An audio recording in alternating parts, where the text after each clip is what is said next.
Dr. Elena Patel had no idea that one fateful weekend visit to her aunt's rural homestead would change everything. Her decision to extend her stay at the isolated farm to help with a sick goat would lead to the discovery of a remarkable bacteria in goat milk that would not only revolutionize Alzheimer's treatment, but also reignite her stalled research career in ways she could never have imagined.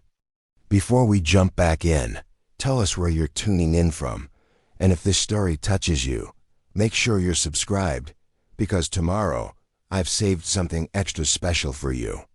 As she stood there holding the milk sample in her trembling hands, she had no idea that this moment would unravel a hidden miracle that had been protecting the elderly residents of Meadowbrook Valley for decades. Before we jump back in, tell us where you're tuning in from. And if this story touches you, make sure you're subscribed, because tomorrow I've saved something extra special for you. The prestigious Garland Neurological Institute had once been the crown jewel of neuroscience research on the West Coast. The gleaming glass and steel complex with its state-of-the-art laboratories had pioneered numerous breakthroughs in brain health over the decades. Every researcher who passed through its doors carried the weight of that legacy on their shoulders. None more heavily than Dr. Elena Patel. Elena had inherited her grandmother's passion for neuroscience, specifically the study of neurodegenerative diseases. Margaret Patel had been one of the Institute's founding members, her work on early Alzheimer's biomarkers earning her international recognition. Elena had grown up listening to her grandmother's stories about the early days of brain research, when scientists were making groundbreaking discoveries about how the mind works and what happens when things go wrong. But those days of discovery seemed long gone. For the past decade, Elena had been searching for novel treatments for Alzheimer's disease, focusing on the gut-brain connection and how certain microorganisms might influence neurological health. The growing crisis of neurodegenerative diseases had made her work more crucial than ever, but results had been disappointing. Her team had screened thousands of bacterial strains without finding anything truly promising. The Institute's board of directors had already sent 3 formal warnings about her department's lack of progress. The latest funding report showed that unless they produced significant results within the next 6 months, her entire research program would be terminated. The thought of being the Patel who failed to live up to the family legacy kept Elena awake most nights. Her research partner, Dr. Marcus Chun, had started taking consulting jobs with pharmaceutical companies to prepare for the seemingly inevitable shutdown. Their lab technicians had begun quietly updating their resumes and applying for positions elsewhere. The strain was visible in the dark circles under everyone's eyes as they went through the motions of work that increasingly felt futile. But Elena refused to give up hope. This research wasn't just her job, it was her life's calling. The looming threat of a world where Alzheimer's continued to rob millions of their memories and independence drove her forward even as others lost faith. The only bright spot in Elena's increasingly desperate days was her weekly video calls with her beloved Aunt Sophia, who ran a small goat farm in the rural community of Meadowbrook Valley.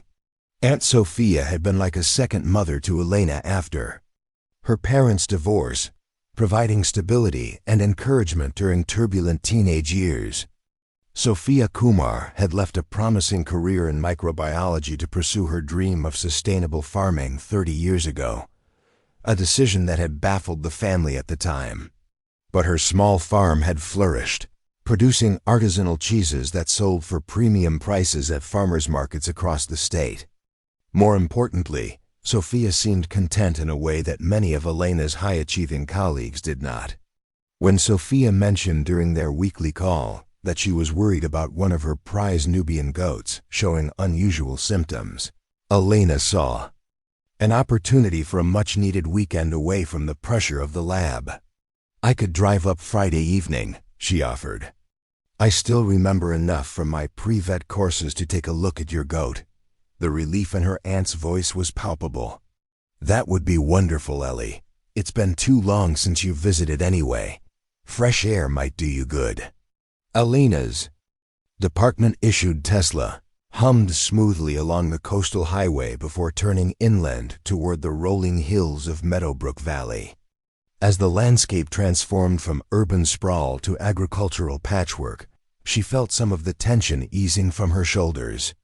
The drive usually took about 3 hours, but a road closure forced her to take an unfamiliar detour through increasingly rural back roads. The navigation system finally gave up as she reached a particularly remote stretch, leaving Elena to rely on the hand-drawn map Sophia had emailed just in case. As dusk fell, Elena found herself squinting at road signs that had seen better days, trying to find the turnoff to Meadowbrook Valley Road. The universe seemed determined to complicate her weekend getaway when her Tesla suddenly displayed a warning light she'd never seen before. The electric vehicle, usually so reliable, began to lose power on a particularly steep incline. "Come on," Elena muttered, tapping the dashboard display. "Not now." But the car wouldn't cooperate. With a series of warning beeps, the system initiated an emergency shutdown, leaving Elena stranded on an unfamiliar road as darkness fell. Her cell phone showed no service bars, and the late October evening was growing increasingly chilly. Elena weighed her limited options. According to the map, Meadowbrook Valley should be only a few miles ahead, but in which direction? As she contemplated her next move, headlights appeared around a bend in the road. An ancient pickup truck slowed as it approached, and an elderly man rolled down his window. Preparing and narrating this story took us a lot of time, so if you are enjoying it, subscribe to our channel. It means a lot to us. Now back to the story. "Car trouble?" he asked, his weathered face creased with concern. "Yes," Elena explained. "It just shut down. I'm trying to reach Sophia Kumar's farm in Meadowbrook Valley." The man's expression brightened. "Sophia's place? That's just over the next ridge, about 2 miles down. I'm Joe Mendez, town handyman. Hop in, I'll give you a lift. We can call the electric car people from Sophia's." Grateful for the unexpected rescue, Elena grabbed her overnight bag and locked the Tesla. Joe's truck was spotlessly maintained despite its age, with a faint scent of peppermint and motor oil. As they bounced along the rural road, Joe explained that he'd known Sophia since she first moved to the valley. "Your aunt's special," he said with obvious respect. "She does things differently, but folks around here have come to appreciate that. Those goats of hers produce the best milk I've ever tasted." Soon they crested a hill, and Elena saw Meadowbrook Valley spread out below them in the fading light. It was even more beautiful than she remembered from her childhood visits, rolling pastures, scattered farmhouses, and at the center, the small cluster of buildings that made up the village proper. "That's Sophia's place." Joe pointed to a farm nestled against a hillside, its white fences gleaming in the moonlight. "Those green pastures with the split-rail fencing, that's all her land." As they approached, Elena noticed something unusual. Despite the late hour, several elderly residents from the valley were gathered on Sophia's wide front porch, engaged in animated conversation over what appeared to be cups of steaming tea or coffee. It seemed more like a social gathering than a neighbor checking in on a sick animal. Joe pulled up to the farmhouse, and before Elena could even thank him, Sophia burst through the front door. At 65, Sophia Kumar remained strikingly vibrant, her silver-streaked black hair pulled back in a practical braid, her movements energetic as she hurried down the steps. "Ellie, you made it!" Sophia embraced her niece warmly. "Joe, you found her, thank goodness." "Her fancy electric car gave out about 2 miles up the road," Joe explained. "Saw her standing there looking lost." "The universe works in mysterious ways," Sophia said with a knowing smile. "Come in, Ellie. We were just having our evening gathering." As Elena followed her aunt toward the house, she couldn't help noticing how unusually spry and alert the elderly visitors appeared to be. One woman, whom Sophia introduced as Martha Collins, mentioned she had just celebrated her 95th birthday, yet she moved with the ease of someone 20 years younger and engaged in the conversation with sharp wit and clear memory.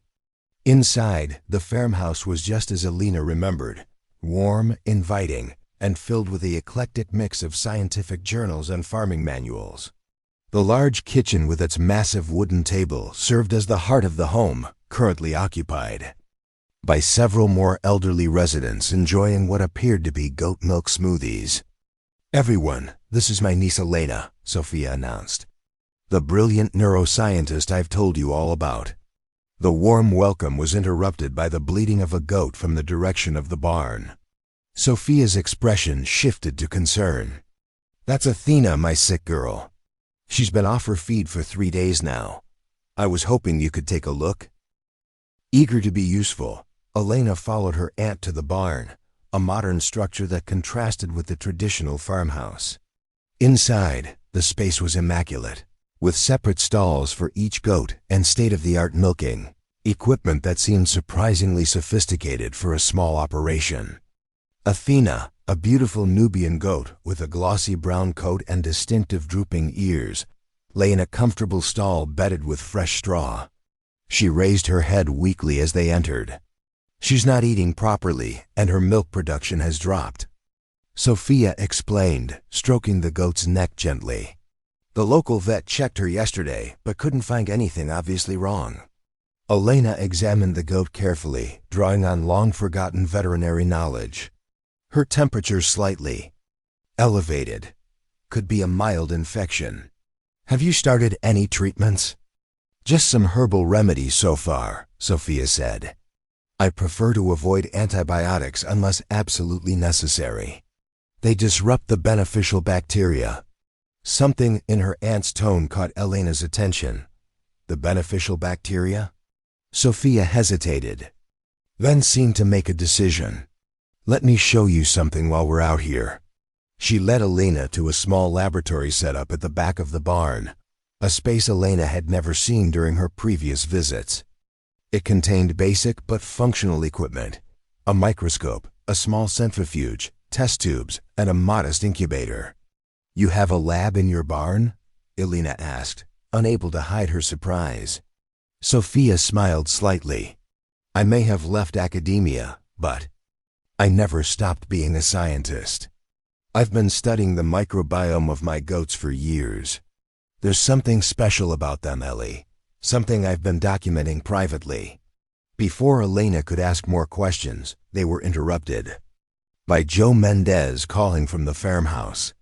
He'd contacted the Electric Vehicle Assistance Service, but no technicians would be available until Monday morning at the earliest.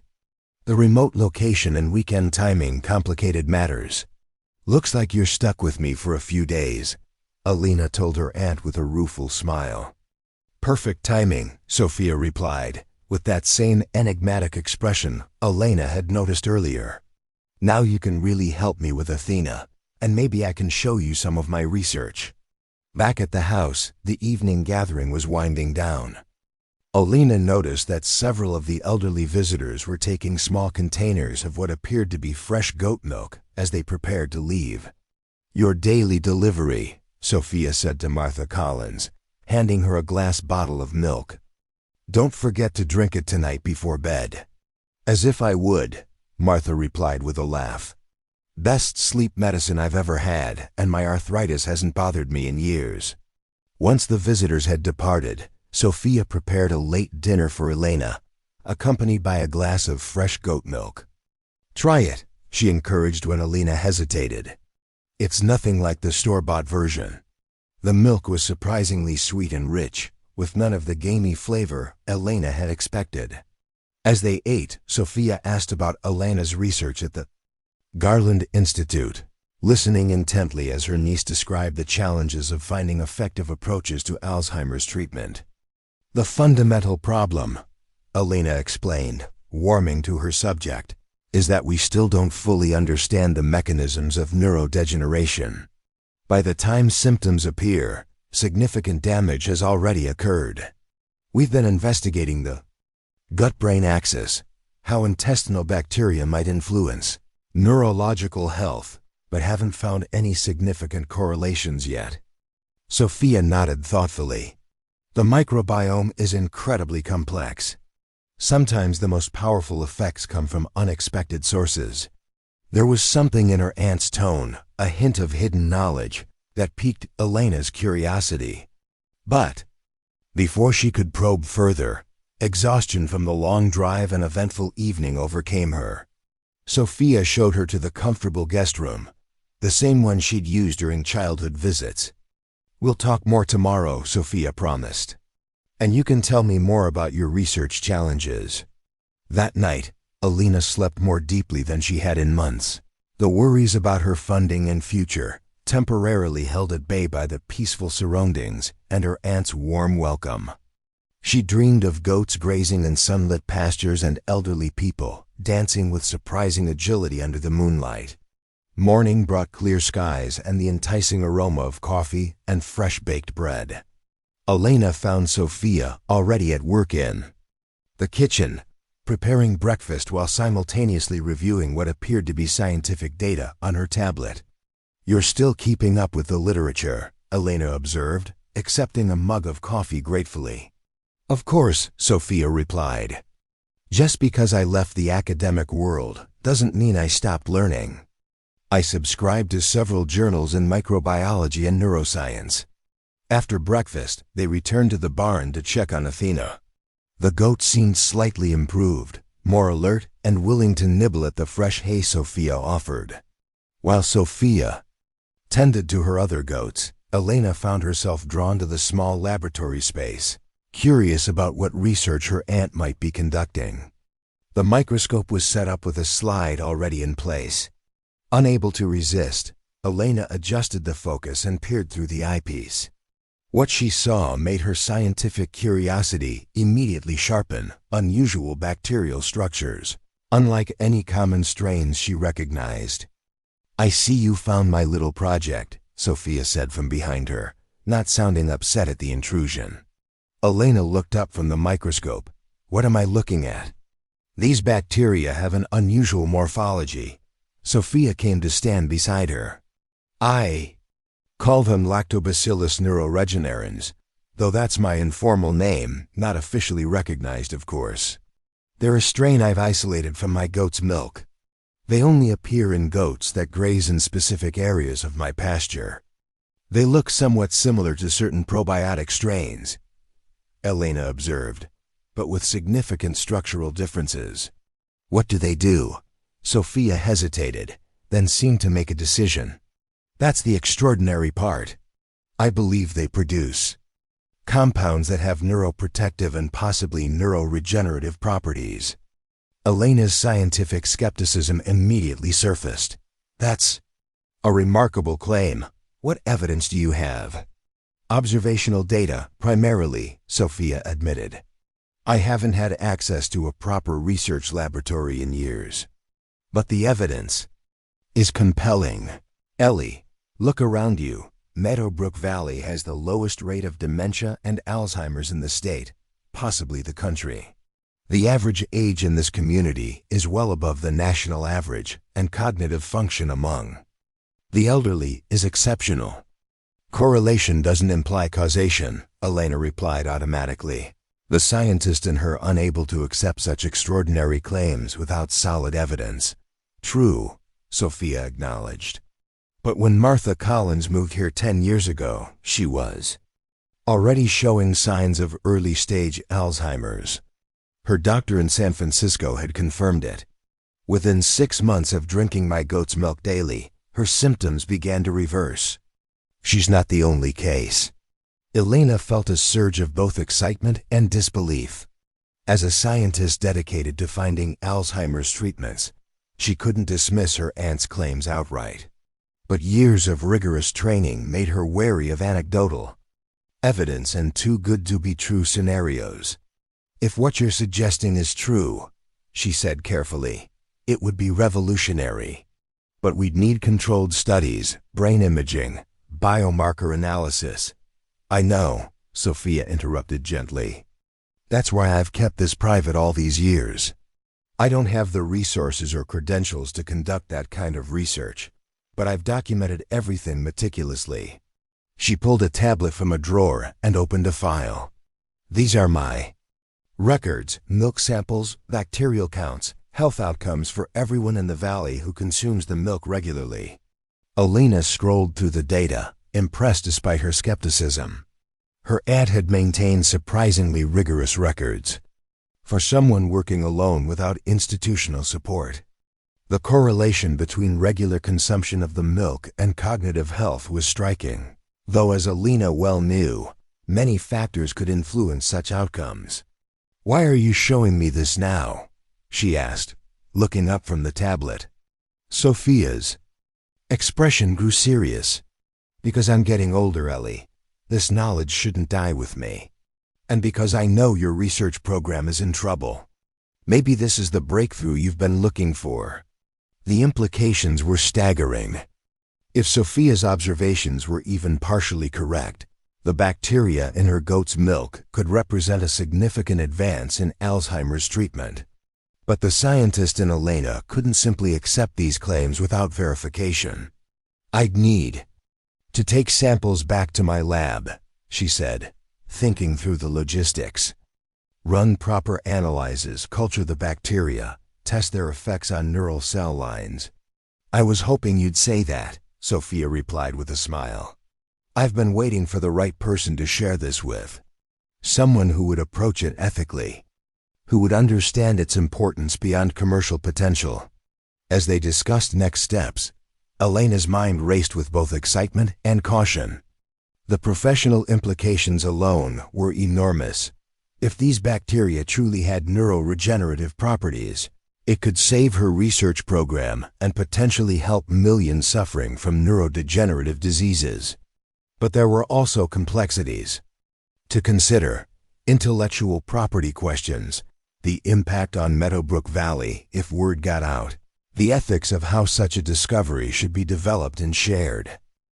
Their conversation was interrupted by the arrival of several elderly residents bringing lunch, a community tradition, Sophia explained. Elena observed them with new interest, noting their clear speech, steady movements, and sharp memories. Martha Collins, at 95, engaged Elena in a detailed discussion about recent neuroscience research she'd read about online, displaying a level of cognitive function that would be remarkable even in someone decades younger. After lunch, Sophia took Elena on a tour of the pastures where her goats grazed. The farm occupied 50 acres of rolling hills, but Sophia pointed out that her goats showed a distinct preference for certain areas, particularly a meadow near a natural spring that emerged from the hillside. "The soil composition is different here," Sophia explained as they walked through lush grass that seemed more vibrant than surrounding areas. "Higher mineral content, unusual pH balance. I believe it creates the perfect environment for the beneficial bacteria to thrive in the goat's digestive systems." Elena knelt to examine the vegetation more closely. Her background wasn't in microbiology or ecology, but even she could see that the plant life in this meadow had a distinctive character, more diverse, somehow more vibrant than the surrounding pastures. "Have you analyzed the soil?" she asked. "Basic tests only," Sophia replied.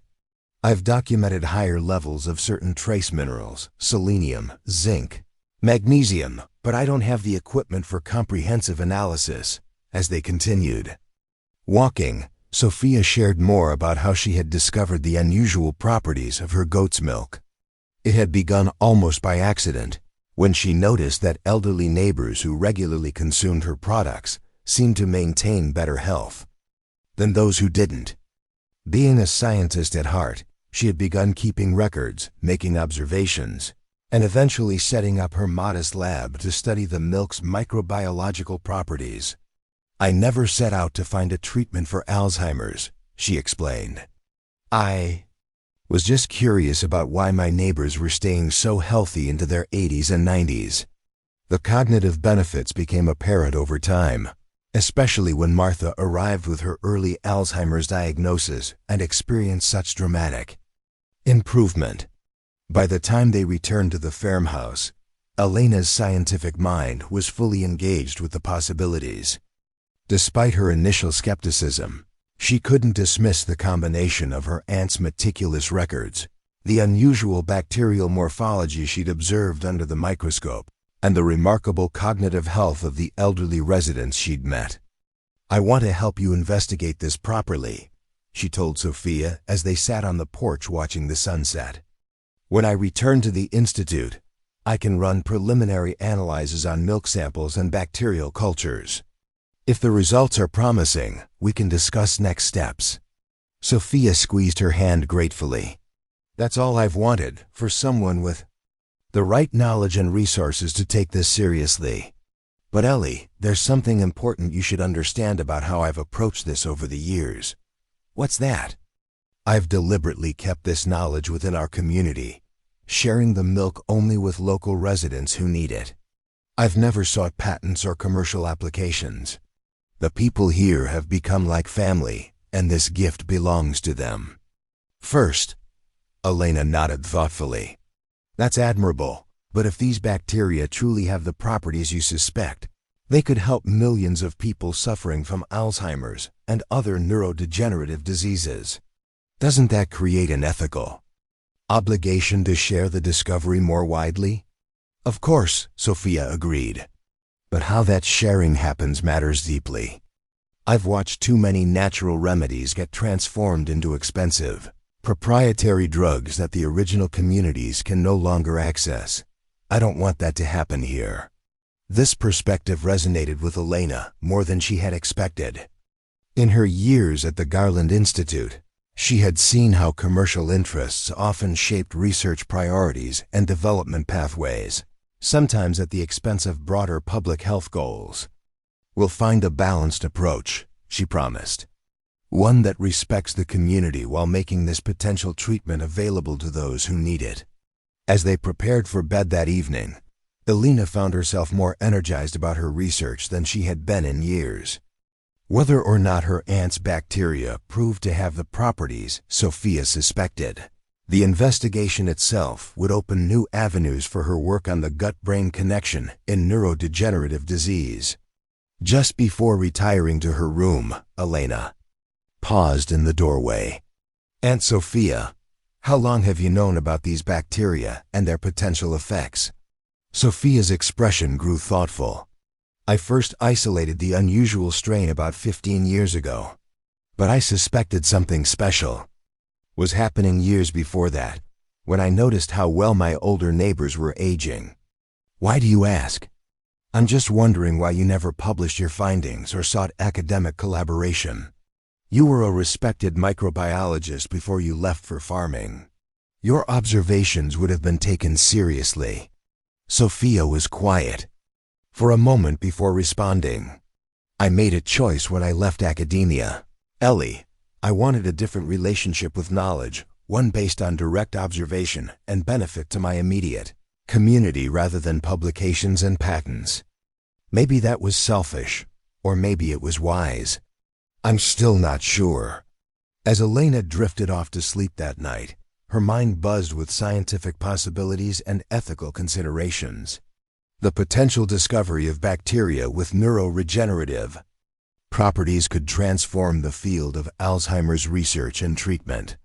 But her aunt's approach, patient, community-focused, and wary of commercialization, offered a different model of how scientific knowledge might be developed and shared. The next morning brought unexpected news. Joe Mendez arrived early to report that the Tesla Service Center had managed to remotely diagnose the issue with Elena's car, a software glitch that could be fixed without waiting for a technician. The car would be operational again by afternoon. While part of Elena was relieved at the prospect of returning to her labs sooner than expected, another part regretted the shortened visit.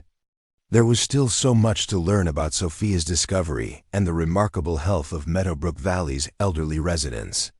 "Let's make the most of the morning," Sophia suggested. "We can collect milk samples from different goats and prepare bacterial cultures for you to take back to your lab." They spent the next few hours in Sophia's barn laboratory, carefully collecting and preparing samples. Elena was impressed by her aunt's methodical approach and meticulous documentation. Despite leaving formal academia decades ago, Sophia had maintained the rigorous habits of a trained scientist. "I've labeled everything according to which pasture each goat prefers to graze in," Sophia explained as they packed the samples into a portable cooler. "My observations suggest that goats that favor the spring meadow produce milk with the highest concentration of the beneficial bacteria." Elena asked questions about isolation techniques, growth conditions, and the specific biochemical tests Sophia had performed. Though limited by her equipment, Sophia had conducted surprisingly sophisticated analyses, identifying unique metabolites produced by the bacterial strain that might be responsible for its neurological effects.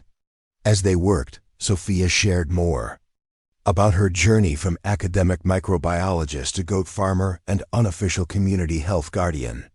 "When I first moved here, the locals thought I was just another city person playing at farming," she recalled with a smile. "It took years to earn their trust, especially when I started asking them to track their health while drinking my goat's milk." "But they clearly trust you now," Elena observed, thinking of the elderly residents she'd met. "We've built something special here," Sophia agreed. "A community where aging doesn't automatically mean cognitive decline or dependency. Where people in their 90s still live independently, tend gardens, and learn new skills. If your research confirms what I believe about these bacteria, we need to find a way to preserve that community spirit in how the discovery is developed." By noon, they had prepared all the necessary samples, carefully packed for transport to Elena's laboratory at the Garland Institute. Joe arrived to report that Elena's Tesla had successfully rebooted and was now parked outside, ready for the journey back to the city. As Elena prepared to leave, Sophia handed her a journal, a detailed record of her observations and experiments over 15 years. "This contains everything I know about the bacteria, their growth conditions, and their apparent effects on cognitive health. It might help guide your analysis." "Thank you," Elena said, recognizing the trust her aunt was placing in her. "I'll call you as soon as I have preliminary results." Their goodbye was more emotional than Elena had expected. What had begun as a simple weekend visit to help with a sick goat had transformed into something far more significant, potentially a turning point in both her career and her understanding of the relationship between scientific discovery and community well-being. As she drove away from Meadowbrook Valley, the precious samples secure in their cooler, Elena's mind was already planning the analyses she would conduct. First, she would need to characterize the bacterial strain fully, confirming that it was indeed novel. Then she would investigate its metabolites, particularly those that might cross the blood-brain barrier or influence neural regeneration.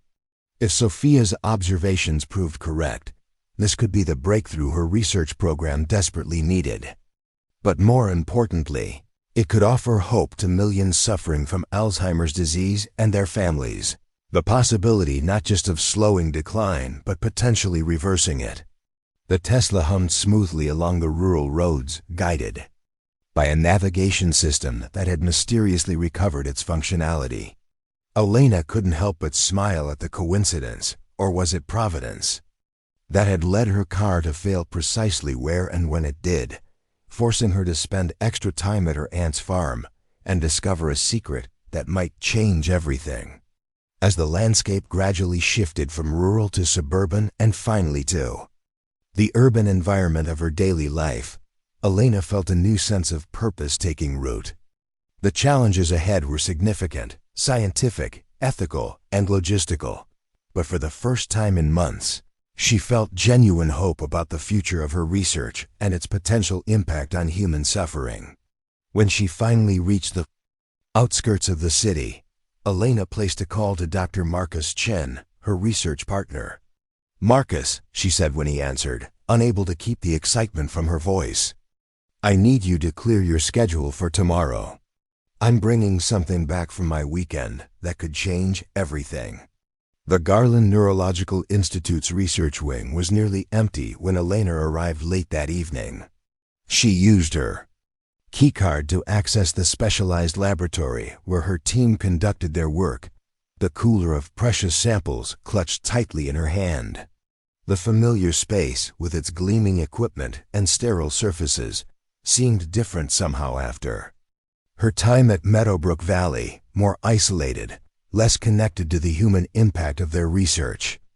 Elena stored most of the samples in the ultra-cold freezer, but prepared one set for immediate preliminary analysis. Despite her exhaustion from the drive, scientific curiosity and excitement drove her to stay, setting up basic cultures to confirm what her aunt had shown her.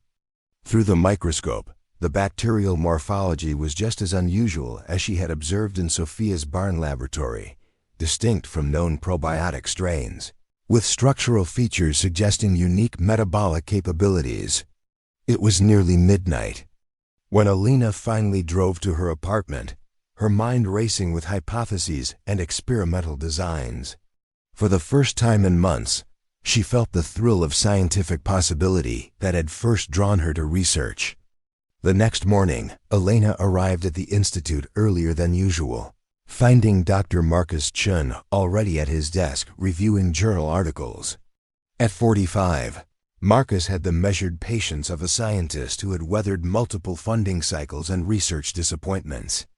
His methodical approach complemented Elena's more intuitive style, making them an effective research team despite their different personalities. "You sounded excited on the phone," he said, looking up from his computer. "Found something interesting." "At your aunt's farm?" "Potentially revolutionary," Elena replied, unable to contain her enthusiasm. She closed the office door before continuing. "Marcus, my aunt has been documenting something extraordinary for 15 years. A bacterial strain in her goat's milk that may have neuroprotective and neuroregenerative properties." Marcus raised a skeptical eyebrow. "That's quite a claim." "I know how it sounds," Elena acknowledged.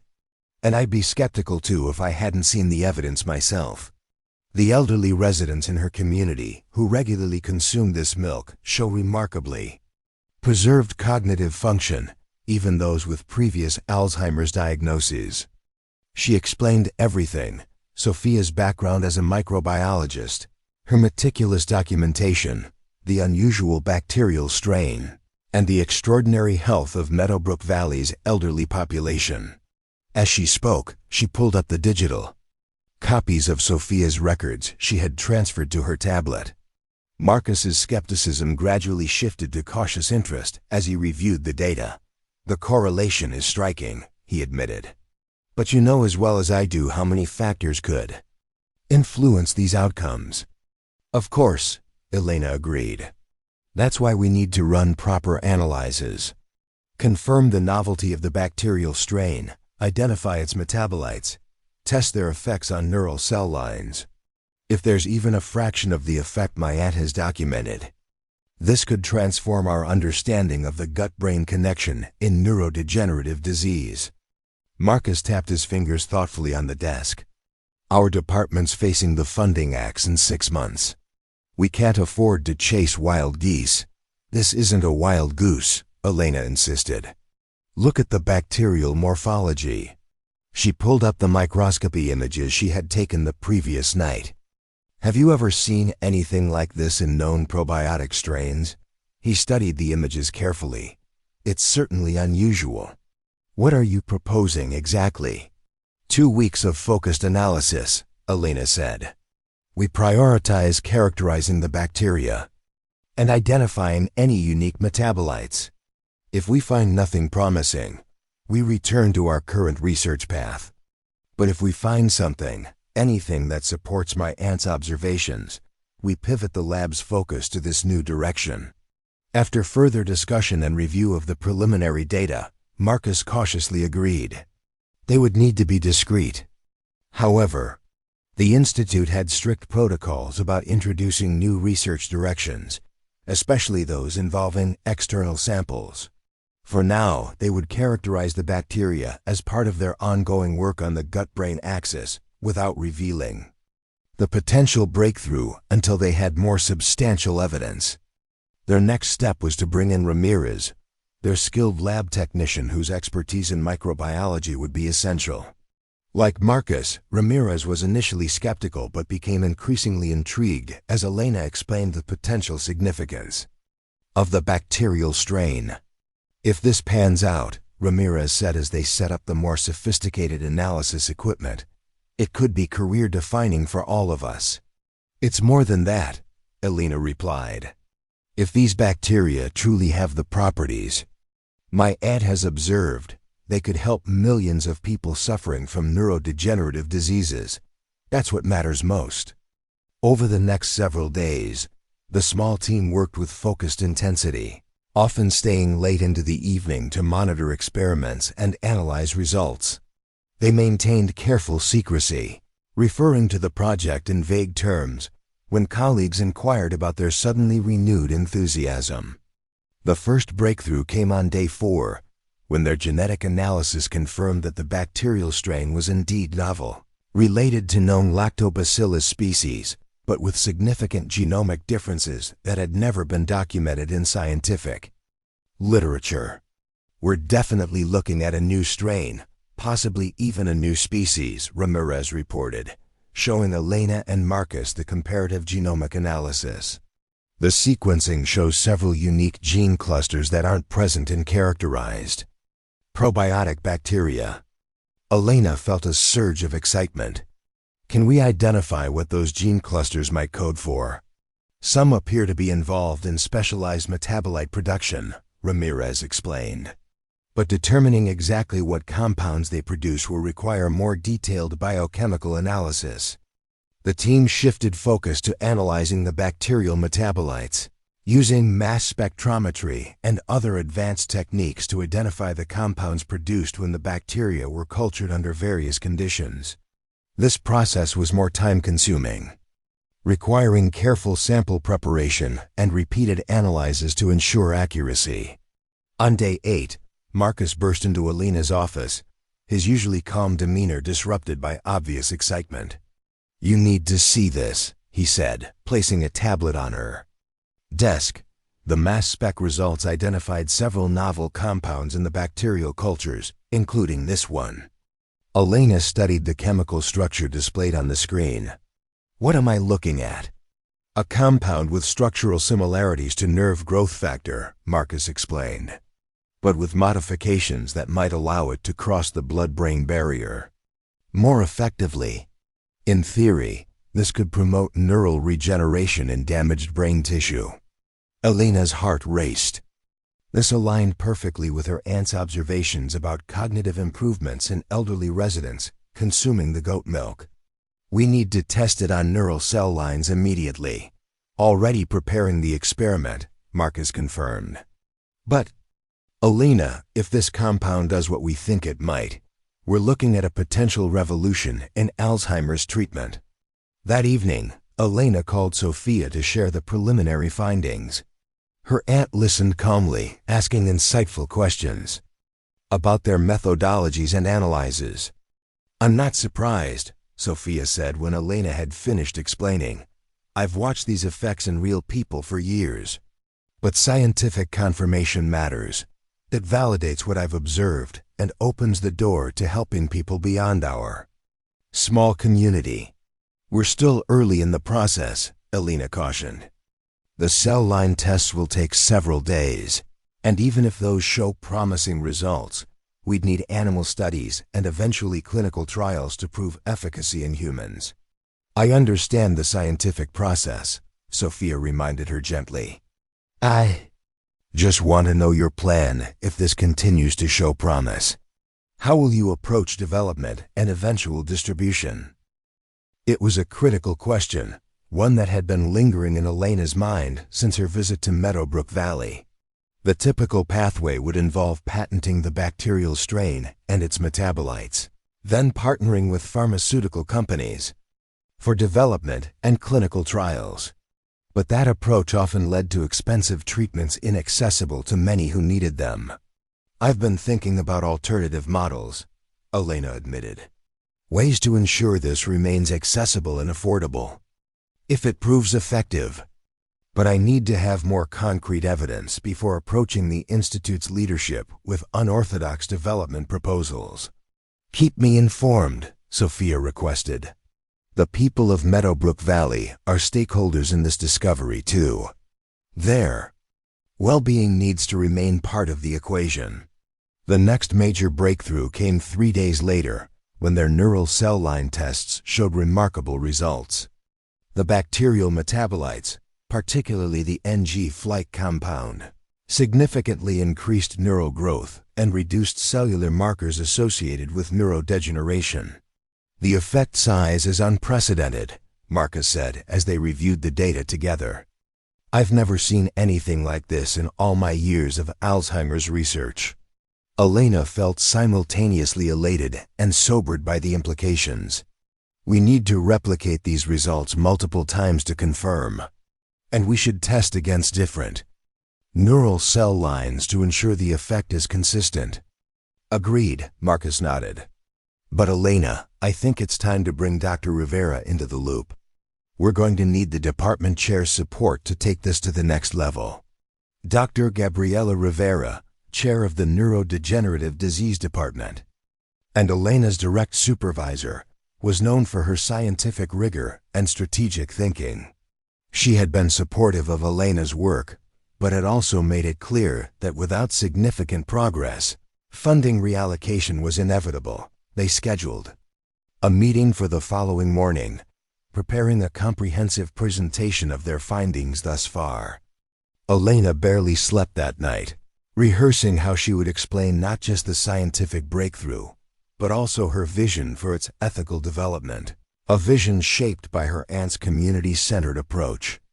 Dr. Rivera listened attentively as Elena and Marcus presented their findings, occasionally asking sharp questions about methodology or interpretation. Her expression remained neutral, giving no indication of her thoughts until they had finished. "Let me be sure I understand," she said finally. "You've discovered a novel bacterial strain in goat milk from your aunt's farm, identified unique metabolites it produces, and demonstrated neuroprotective and potentially neuroregenerative effects in cell cultures. And this discovery happened because your electric car broke down during a weekend visit." Put that way, it sounded almost absurd. Elena nodded. "I know how it sounds, but the data speaks for itself." Dr. Rivera studied the results again. "The effect size is remarkable. If these results hold up under further testing." She looked up at Elena. "And your aunt has been documenting cognitive benefits in elderly people consuming this milk for 15 years? "Yes, her records show consistent patterns of preserved cognitive function and even improvement in cases of early Alzheimer's symptoms." "Extraordinary claims require extraordinary evidence," Dr. Rivera said, echoing the scientific mantra. "But I must admit, your preliminary data is compelling. What are you proposing as next steps?" Elena outlined their plan: repeated validation of the cell culture results, expansion to additional neural cell lines, identification and synthesis of the key metabolites, and preparation for potential animal studies. Throughout, she emphasized the importance of maintaining a careful, methodical approach despite the excitement of their findings. "And beyond the scientific work?" Dr. Rivera asked. "Have you considered the development pathway if these results continue to be positive?" This was the moment Elena had been preparing for. "I have some unorthodox ideas about that," she admitted. "The traditional approach would be patents and pharmaceutical partnerships. But I've been considering alternatives that might ensure broader access and community benefit." Dr. Rivera raised an eyebrow. "Such as?" "A hybrid model," Elena explained. "We would patent the key compounds to prevent exploitation, but license them through a foundation that would ensure affordable access and reinvestment of proceeds into further research and community health initiatives." "Idealistic," Dr. Rivera commented, "but potentially problematic from the Institute's perspective." Our funding model depends partly on royalties from commercially successful discoveries. I understand that, Elena acknowledged. But this discovery has unique origins. It comes from a community that has been benefiting from it for years. I believe we have an ethical obligation to ensure they maintain access, and that the development pathway respects that origin. Dr. Rivera was silent for a moment, considering. Your scientific findings are significant enough to warrant further investigation. I'll authorize additional resources for the next phase of research. As for the development pathway, let's have that discussion when we have more definitive results. It wasn't full endorsement of Elena's vision, but it was enough to proceed with the critical next steps. As they left Dr. Rivera's office, Marcus looked both excited and concerned. You're pushing boundaries, he said quietly. Not just scientifically, but institutionally. That carries risks. I know, Elena replied. But this discovery deserves an approach as unique as its origins. If we're really onto something that could help millions of Alzheimer's patients, we need to ensure it reaches them, all of them, not just those who can afford expensive proprietary treatments. With Dr. Rivera's approval, their research accelerated. Additional team members were brought in, each carefully briefed on both the scientific work and the need for discretion until they had more definitive results. The laboratory hummed with renewed energy and purpose, a dramatic shift from the resignation that had pervaded it just weeks earlier. Elena maintained regular communication with Sophia, sharing their progress and discussing the ethical dimensions of potential development pathways. Her aunt's perspective, shaped by years of observing the benefits of her discovery within a close-knit community, provided a grounding counterbalance to the institutional pressures Elena faced. The scientific validation matters enormously, Sophia told her during one of their calls. But never lose sight of Martha Collins and the others whose lives have been transformed. They're not data points. They're people whose quality of life depends on maintaining access to this milk. 2 weeks after their meeting with Dr. Rivera, the team achieved another significant milestone. They had successfully synthesized the KNG-like compound and demonstrated that the synthetic version produced the same neuroprotective effects as the naturally occurring metabolite. This is crucial, Marcus explained to Elena as they reviewed the results. It means we're not dependent on bacterial production for potential treatments. We can synthesize the active compound directly, which would simplify pharmaceutical development. Elena understood the significance. While the bacteria themselves were fascinating from a scientific perspective, having identified and synthesized the key active compound opened more direct pathways to potential treatments. That evening, as Elena was preparing to leave the lab after another long day, she received an unexpected visitor. Dr. Vivian Taylor, the Institute's Director of Corporate Partnerships, appeared at her office door. Dr. Patel, she greeted Elena, with a practiced smile. I've been hearing interesting things about your recent work. Do you have a moment to chat? Elena's guard immediately went up. Dr. Taylor's role was to facilitate partnerships between the Institute's researchers and pharmaceutical or biotech companies, partnerships that typically involved exclusive licensing of discoveries. While such arrangements brought valuable funding to the Institute, they often resulted in expensive treatments inaccessible to many patients. Of course, Elena replied carefully, gesturing to the chair across from her desk. What can I help you with? Dr. Rivera has shared some details about your fascinating discovery, Taylor said, settling into the chair. A bacterial strain with potential neuroregenerative properties is exactly the kind of breakthrough our industry partners are interested in. We're still in early research phases, Elena replied cautiously.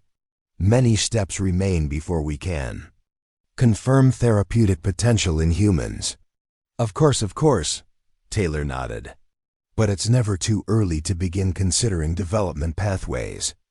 Several of our pharmaceutical partners specialize in neurological treatments, and have the resources to move promising discoveries through clinical trials quickly. Elena chose her next words carefully. I appreciate the interest, but we're taking a measured approach to potential development. The unique origins of this discovery may require unconventional partnership models. Taylor's smile didn't waver, but her eyes sharpened. Unconventional models can be challenging to implement, especially when significant development costs are involved. The Institute has established protocols for commercializing discoveries, protocols that ensure both scientific progress and financial sustainability. The implication was clear. The Institute expected Elena to follow the traditional pathway of exclusive licensing to pharmaceutical partners. It was a pathway that had produced successful drugs, but had also contributed to the increasingly unaffordable costs of healthcare. I understand the Institute's position, Elena said, but I believe this particular discovery warrants thoughtful consideration of alternative approaches. When we have more definitive results, I'd be happy to discuss various partnership models that might serve both the Institute's interests and broader public health goals. Taylor's expression cooled slightly. I look forward to that conversation. Dr. Patel, in the meantime, I'd advise caution in making any commitments or statements about development pathways. These decisions involve many stakeholders beyond the research team. After Taylor left, Elena sat at her desk feeling the weight of institutional expectations, pressing against her vision for how this discovery should reach the world. It was a conflict she had anticipated but now faced concretely. The tension between conventional development models that funded research institutions and alternative approaches that might better serve patients and communities. She called Sophia that evening, seeking her aunt's wisdom and perspective. The pressure is beginning already, she explained after describing Taylor's visit. The Institute has existing relationships with pharmaceutical companies and established protocols for commercializing discoveries. And what do you want? Sophia asked simply. The question made Elena pause. In the excitement of the scientific discovery and the complexity of institutional politics, she hadn't fully articulated her own vision. I want this to reach everyone who needs it, she said finally. Not just wealthy patients in developed countries, but anyone suffering from Alzheimer's or related conditions. I want the communities that contributed to the discovery, like Meadowbrook Valley, to maintain access and benefit. And I want the development process to honor the natural origins of the compounds, not just extract them for profit. That's a worthy vision, Sophia said warmly, and a challenging one to implement within traditional systems. But if the science is as revolutionary as it appears to be, you may have more leverage than you realize. As they continued talking, an idea began to take shape, one that might bridge the gap between institutional needs and Elena's ethical vision. What if they could create a new model of scientific development, one that protected core intellectual property while making the benefits widely accessible? It would require careful planning, Elena mused, and support from key stakeholders within the Institute. But if the results continue to be this promising, we might have enough leverage to chart a different course. After ending the call, Elena stayed up late into the night, researching alternative models for developing and distributing medical treatments. She studied open-source pharmaceutical initiatives, hybrid licensing models, and innovative partnerships between research institutions and public health organizations. Somewhere in this landscape of alternatives, there might be a pathway that could transform not just Alzheimer's treatment but the broader approach to developing life-saving medicines. The next morning, energized despite her late night, Elena arrived at the lab to find Marcus and Ramirez already at work, preparing for the next phase of experiments. We need to talk about development pathways, she told them, closing the door to ensure privacy. Dr. Taylor visited me yesterday, and it's clear. The Institute expects us to follow conventional commercialization routes. That's standard procedure, Marcus pointed out. And it does ensure funding for future research. But at what cost? Elena challenged. Treatments that many patients can't afford. Communities like Meadowbrook Valley losing access to something that has benefited them for years. She outlined the alternative approaches she had been researching, explaining her vision for a development pathway that would protect intellectual property while ensuring broad access and benefit sharing. Ramirez looked thoughtful. "It's ambitious," he said.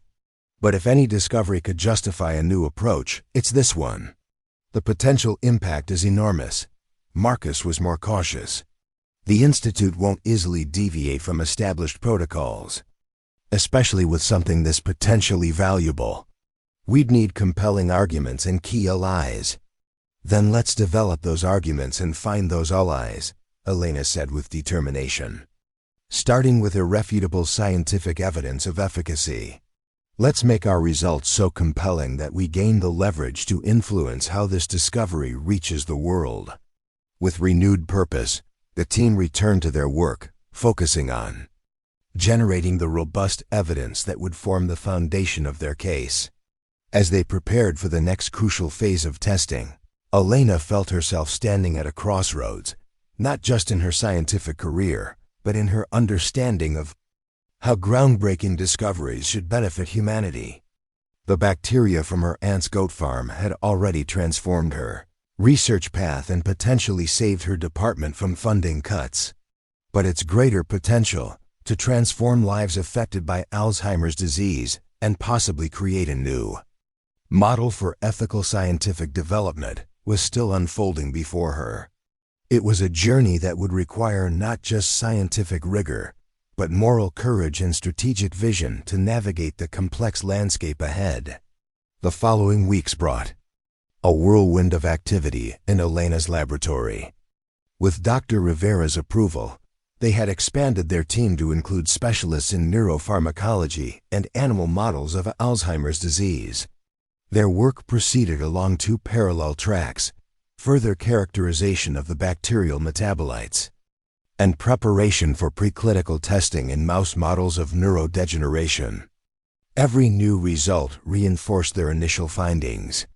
The NGF-like compound they had identified, which they now called neurobacillin, showed remarkable stability and bioavailability in preliminary tests.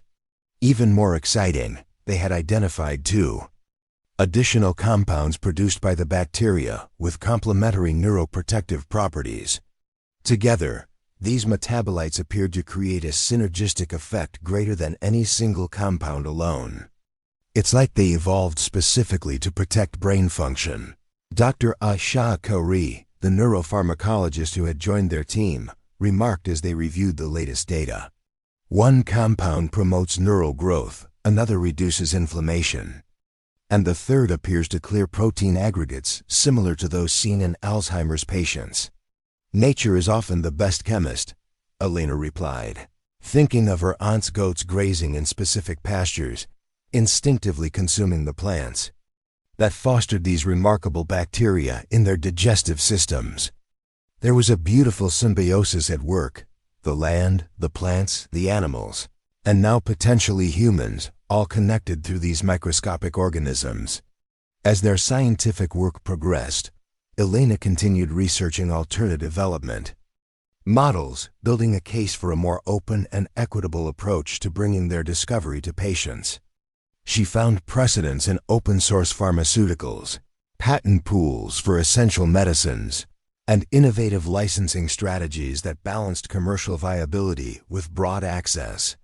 One evening, working late in her office, Elena was surprised by a knock at her door. Dr. Rivera stood in the doorway, her expression unreadable. "Do you have a moment, Dr. Patel? I think it's time we had a candid conversation about where this research is heading." Elena invited her in, heart racing slightly. Had Dr. Taylor complained about her reluctance to pursue conventional commercialization? Was funding about to be restricted due to her unorthodox ideas? Dr. Rivera settled into the chair across from Elena's desk, her posture perfectly composed as always. "Your team's results continue to be extraordinary," she began, surprising Elena with the positive opening. The replicated cell line studies are compelling, and the preliminary animal work looks promising. You've accomplished remarkable progress in a short time. Thank you, Elena replied cautiously. The team has been exceptional. I understand you've been researching alternative development models. Dr. Rivera continued, getting directly to the point. Dr. Taylor mentioned your reluctance to discuss traditional pharmaceutical partnerships. Elena took a deep breath, preparing to defend her position. Yes, I believe this discovery warrants consideration of more open and equitable development. Pathways. The compounds originate from a community setting where they've benefited people for years without commercial exploitation. I feel a responsibility to honor that origin.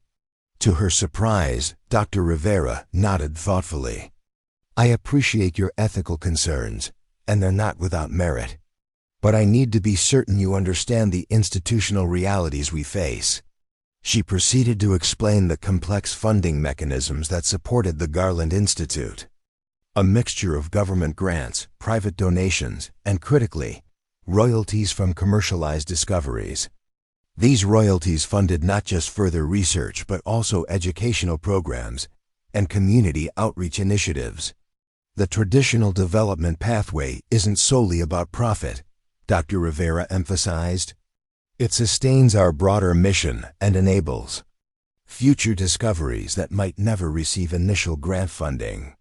Elena listened attentively, recognizing the genuine constraints within which Dr. Rivera operated. When the department chair finished, Elena took a moment to gather her thoughts. I understand the Institute's financial model, she said carefully. And I'm not suggesting we abandon intellectual property protection or forgo reasonable returns on this discovery. What I'm proposing is a hybrid approach that could potentially serve both the Institute's financial needs and broader public health goals.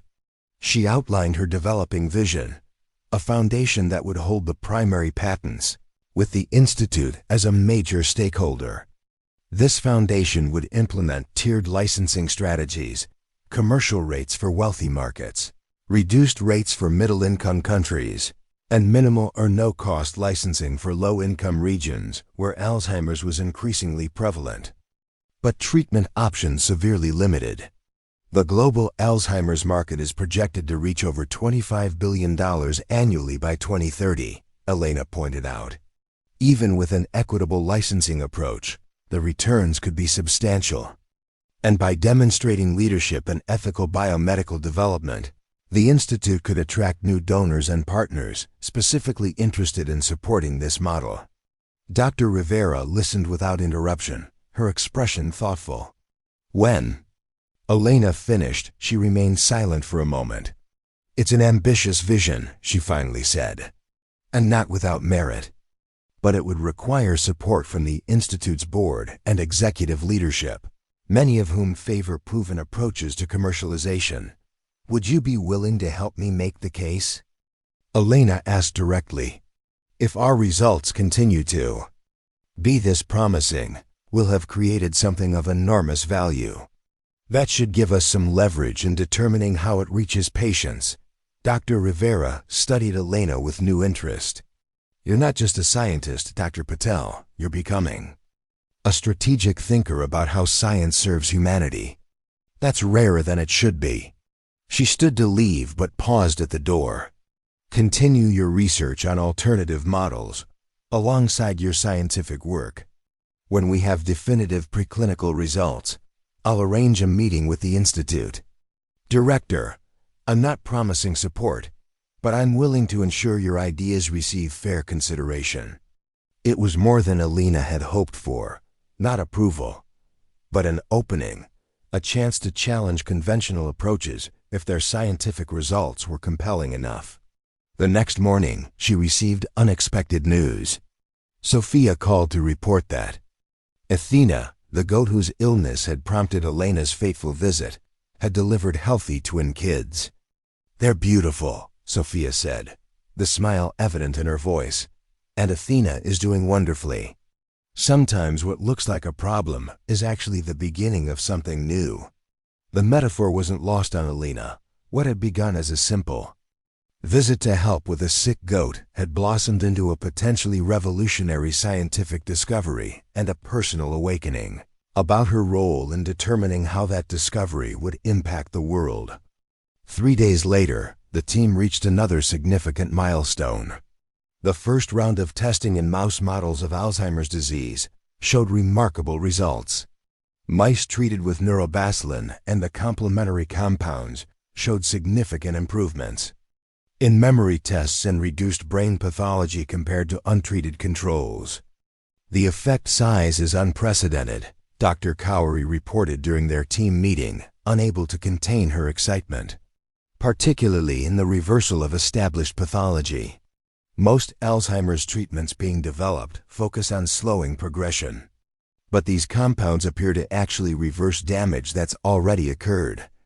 How confident are we in these results? Elena asked, knowing the importance of scientific rigor, especially with findings this extraordinary. We've run 3 separate cohorts with consistent outcomes, Dr. Cowrie confirmed. And we've used multiple assessment measures, both behavioral and biochemical. The data is robust. This was the moment they had been working toward, clear preclinical evidence that the bacterial metabolites could potentially treat Alzheimer's disease, not just prevent it. If these results translated to humans, they were looking at a true revolution in neurodegenerative disease treatment.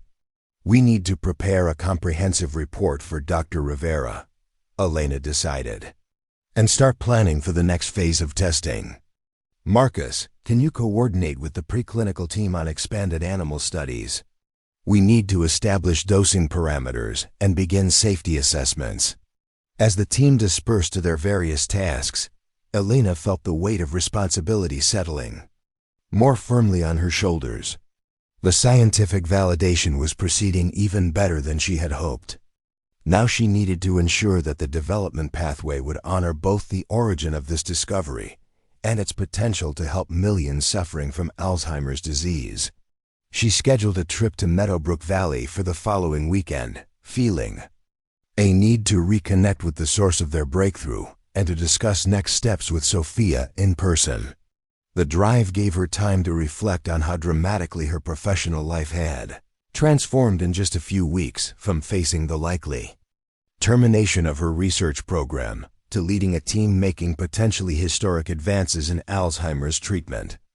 When she arrived at the farm, Elena found Sophia in the barn with Athena and her new kids. The baby goats frolicked around their mother, embodying the vibrant health that characterized all the animals at Meadowbrook Farm. "They're beautiful," Elena said, leaning against the stall door to watch their antics. "Life renewing itself," Sophia replied with a smile. "Just as your research is offering renewal to those losing their cognitive abilities." They spent the morning checking on the goats and collecting fresh milk samples for additional analysis. Elena noticed that the farm seemed busier than during her previous visit, with several elderly residents helping with various chores or simply sitting on the porch enjoying the rural tranquility. "Word has spread about your research," Sophia explained as they walked toward the house for lunch. "The community is excited about the possibility that something from our valley might help people around the world." Over lunch, Elena shared the LATEST research results and the ongoing discussions about development pathways. Sophia listened attentively, asking insightful questions about both the science and the institutional politics. "What I need now," Elena concluded, "is a concrete proposal that balances everyone's interests: the Institute's need for research funding, the legitimate costs of clinical development, and the ethical imperative to ensure broad access." Sophia considered this challenge thoughtfully.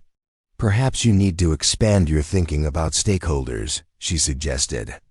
"Who else might have an interest in an alternative development model for Alzheimer's treatment?" The question sparked a new line of thinking for Elena. Patient advocacy organizations, she realized. They've been increasingly vocal about drug pricing and access issues. And philanthropic foundations focused on global health equity. They might provide alternative funding sources that could reduce dependence on traditional pharmaceutical partnerships. Exactly, Sophia nodded. If you can build a coalition of stakeholders committed to an equitable development model, you create leverage that a single researcher or even a prestigious institute wouldn't have alone. This perspective expanded Elena's strategic vision.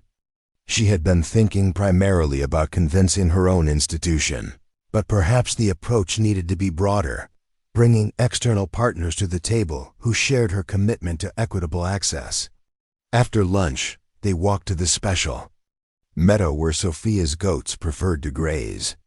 The area was lush with diverse vegetation, a stark contrast to the monoculture fields that characterized much industrial agriculture. Diversity creates resilience, Sophia observed, gesturing toward the varied plant life. In ecosystems, in microbiomes, and in approaches to solving human problems. Your alternative development model is another form of diversity, challenging the monoculture of traditional pharmaceutical development. Elena knelt to examine the soil that had fostered the remarkable bacteria at the heart of their discovery. I wonder what other treasures nature holds that we haven't recognized yet, she mused. How many potential treatments exist in unexpected places, overlooked because they don't fit our conventional research paradigms? That's why your work matters beyond just this specific discovery, Sophia replied. You're creating space for different ways of finding and developing treatments, ways that honor the communities and ecosystems where they originate. Their conversation was interrupted by the arrival of Martha Collins, the 95-year-old resident, whose apparent reversal of early Alzheimer's symptoms had been one of Sophia's most compelling case studies. Despite her advanced age, Martha moved with surprising agility, carrying a basket of freshly harvested vegetables from the community garden. I heard our scientist was back, she said, joining them in the meadow. Come to check on your miracle.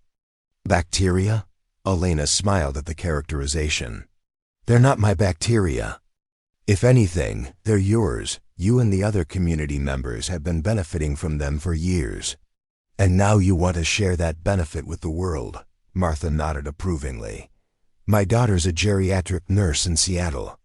She sees Alzheimer's patients every day, people my age who can't remember their children's names or how to feed themselves. When I think about how different my life is, she gestured to the vegetables she had harvested, the meadow where she stood independently.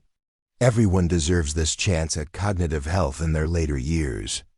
Martha's perspective reinforced Elena's determination to find a development pathway that would make their treatment accessible to patients, regardless of economic status or geographic location.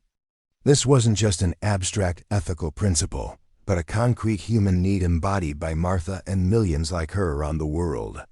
When Elena returned to the Garland Institute on Monday, she approached her work with renewed purpose and clarity. The weekend at Meadowbrook Valley had grounded her in the human impact of their scientific work and expanded her thinking about strategic approaches to development. She scheduled meetings with several patient advocacy organizations and global health foundations, exploring potential partnerships that could support an alternative development model. The responses were cautiously positive. Many of these organizations had been searching for exactly this kind of opportunity to demonstrate that life-saving treatments could be developed through more equitable pathways. Meanwhile, the scientific work continued to accelerate. The expanded animal studies confirmed their initial results and established preliminary safety parameters. They began preparing for toxicology assessments, a critical step toward eventual human trials. As Elena had hoped, Dr. Rivera arranged a meeting with the Institute's director, Dr. James Montgomery, to discuss their findings and potential development strategies. The director was a distinguished neuroscientist who had transitioned to administration, maintaining a reputation for scientific rigor, while skillfully navigating the complex politics of biomedical research funding. Elena prepared meticulously for this pivotal meeting, compiling comprehensive data presentations and refining her proposal for an alternative development pathway. She included preliminary expressions of interest from the patient advocacy organizations and foundations she had contacted, demonstrating that external support existed for her approach. The meeting was scheduled for a Thursday afternoon. That morning, Elena received an unexpected call from Dr. Taylor, the Corporate Partnerships Director. "Dr. Patel," she began without preamble, "I understand you're meeting with Dr. Montgomery today to discuss development pathways for your discovery." "That's correct," Elena confirmed, wondering how Taylor had learned of the meeting and what her interest might be. "I wanted to inform you that I've already had preliminary discussions with several of our pharmaceutical partners about your work. There's significant interest, particularly from Novartis Therapeutics. They're prepared to offer substantial funding for exclusive development rights." Elena felt a surge of concern. These discussions had occurred without her knowledge or input, potentially undermining her ability to advocate for alternative approaches. "I appreciate your efforts to generate interest," she replied carefully. "But as the lead researcher, I believe I should be involved in any discussions about development partnerships." "Of course," Taylor agreed smoothly. "I merely wanted to establish preliminary interest. The potential value of your discovery is extraordinary, and the Institute has a responsibility to maximize the return on its research investments." After ending the call, Elena immediately contacted Dr. Rivera to alert her to this development. The department chair sounded troubled. "This complicates our meeting with Dr. Montgomery," she acknowledged. "Taylor has significant influence, and Novartis is one of the Institute's major corporate partners. All the more reason to present a compelling alternative," Elena argued. "We can't allow momentum toward conventional partnerships to override consideration of more equitable approaches." When they arrived at Dr. Montgomery's office that afternoon, Elena was surprised to find Dr. Taylor already present.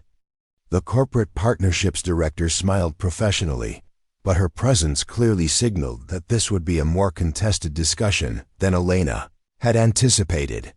Dr. Montgomery welcomed them warmly, his manner genial but analytical as he reviewed the scientific data they presented. He asked insightful questions about methodology and interpretation, demonstrating that despite years in administration, he remained a sharp scientific mind. "These results are extraordinary," he concluded after their presentation. "If they translate to humans, we're looking at a potential paradigm shift in Alzheimer's treatment. The question now becomes how best to move toward clinical development." This was the opening Elena had been waiting for. She outlined her proposal for a foundation-based development model with tiered licensing to ensure global access, while still generating significant returns for the Institute and development partners. "We've received preliminary interest from several patient advocacy organizations and global health foundations," she explained, distributing copies of supporting letters. "They see potential for a new model of ethical drug development that could set precedents beyond this specific treatment." Dr. Taylor intervened before Dr. Montgomery could respond. "While these alternative models sound appealing in theory, they lack the established infrastructure and experience of our pharmaceutical partners. Novartis Therapeutics has expressed strong interest in exclusive development rights and is prepared to commit substantial resources to accelerate clinical trials." "At what cost to patients?" Elena challenged.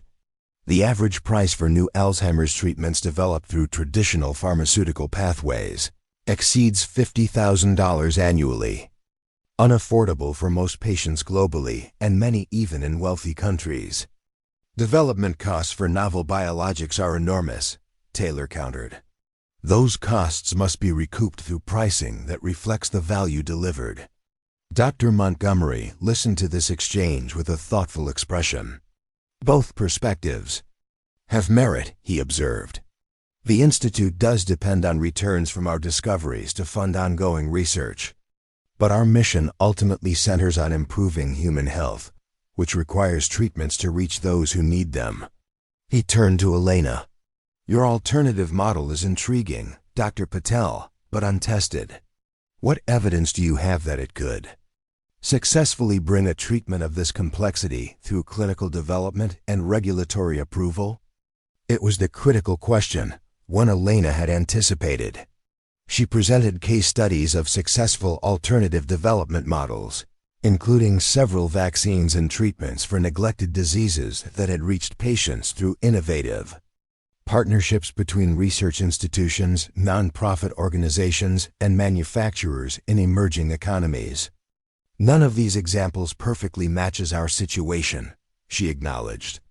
But together they demonstrate that alternative pathways exist and can succeed with the right partners and structure. Dr. Rivera, who had remained mostly silent, finally spoke.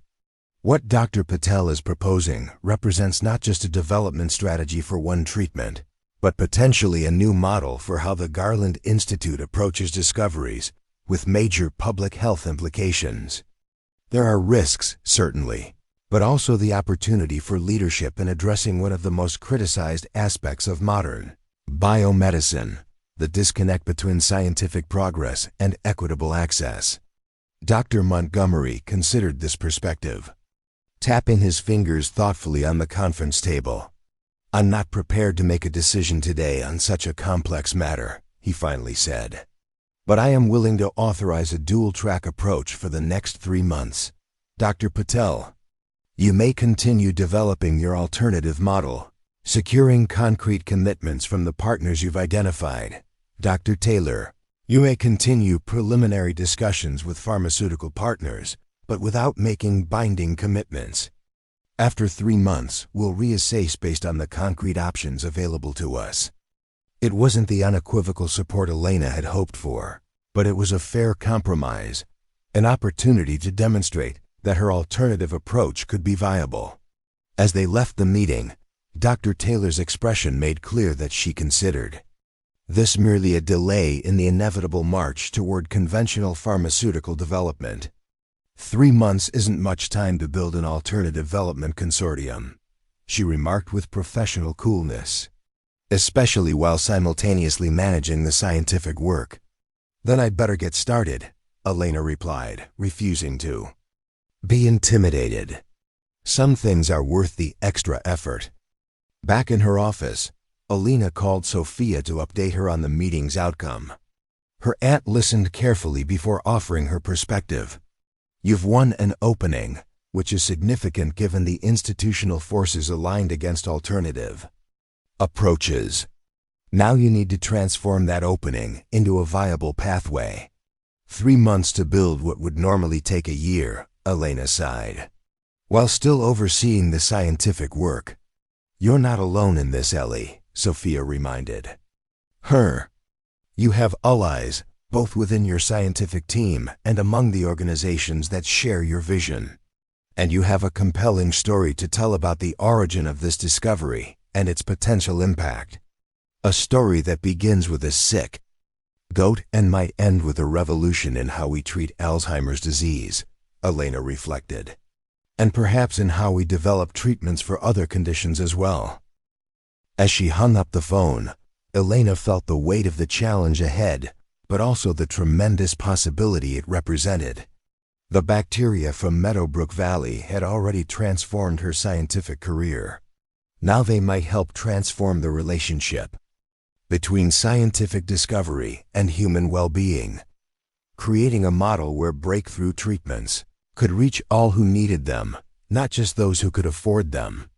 The path would not be easy, requiring both scientific rigor and moral courage to navigate the complex landscape of biomedical development.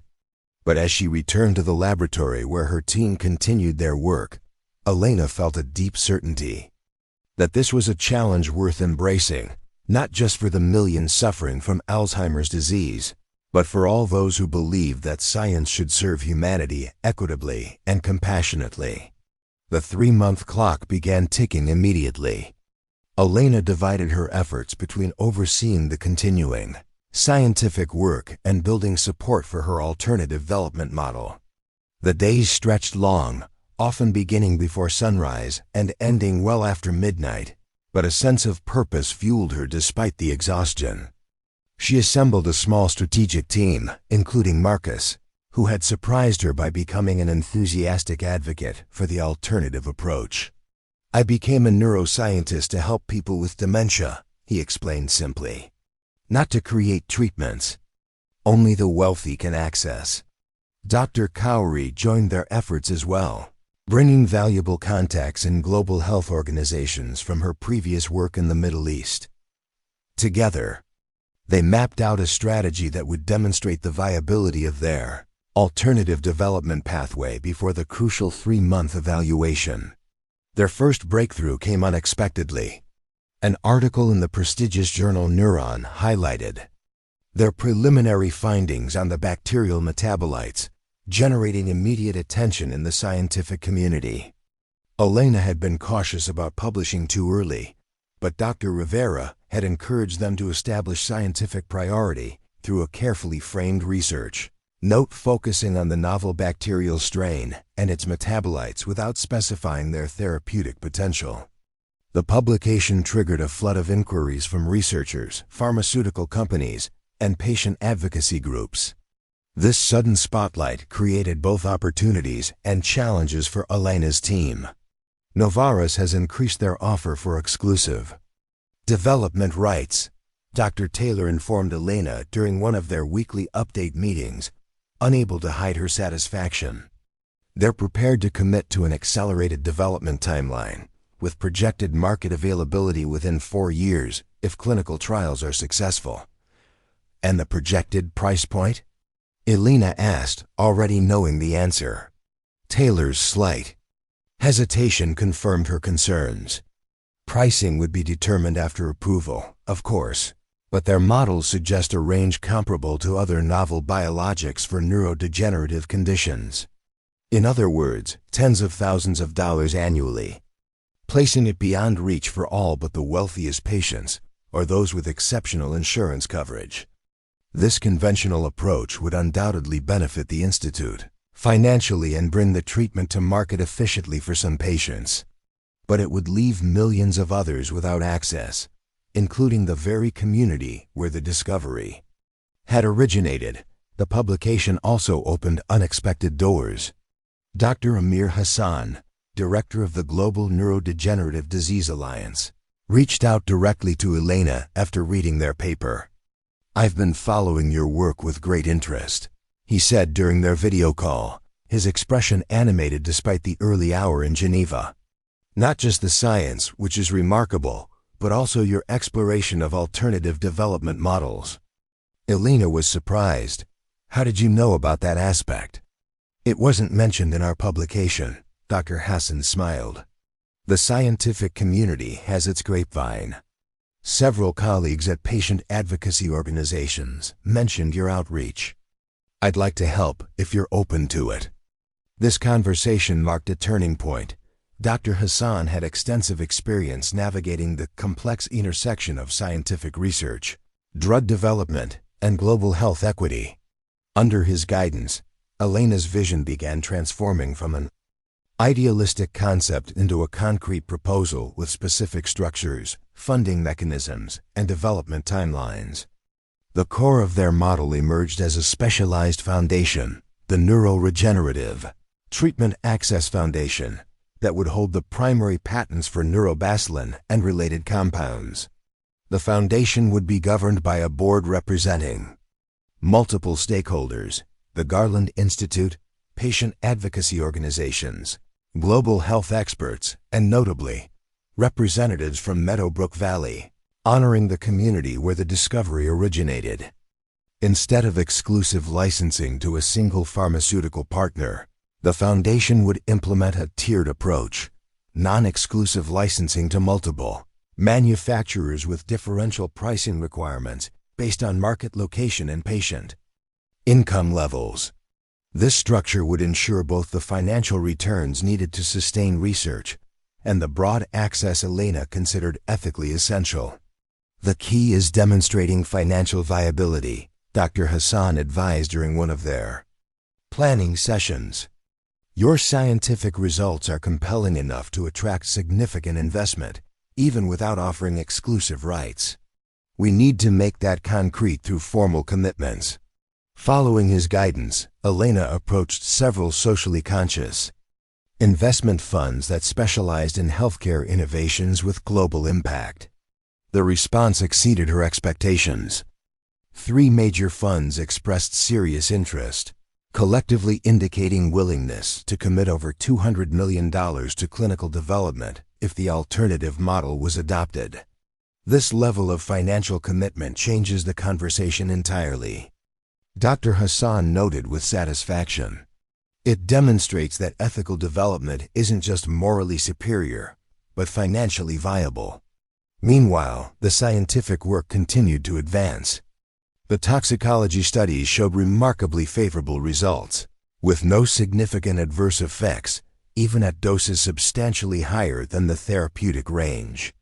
They began preparing the investigational new drug application that would allow them to proceed to phase 1 clinical trials once a development pathway was established.